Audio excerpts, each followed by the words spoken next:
So here we're going to go over cranial nerve testings for 1, 2, and 8. Yeah, 1, 2, and 8.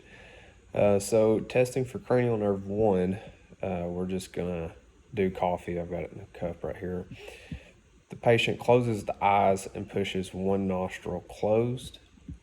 So then the nurse or the doctor would say, breathe out, and then you put the sample under the open nostril. You'll say, breathe in, and say, identify the odor. So it's basically, I close my eyes, close one nostril, breathe out, and I'm able to smell the coffee. And that's when they would go ahead and identify the odor.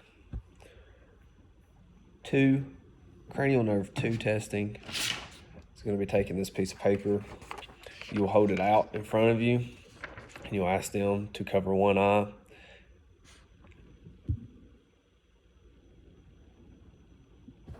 Without pressing on the eyeball, and ask them to read the lowest line possible. So LQTEV, LQTEV. Now, I could read both lines at the very lowest with both eyes closed.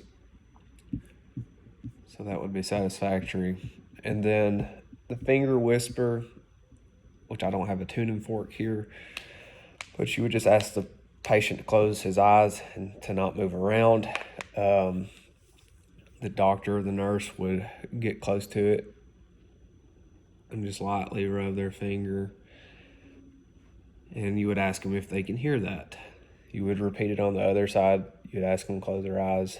You just make that small little rub together, and then you ask them if they can hear that. Next, you would say if they can hear both of them. You would ask them if either side is louder than the other. If one of them's louder than the other, or vice versa, then we may have to ask a couple other questions or do a further in-depth assessment of cranial nerve 8.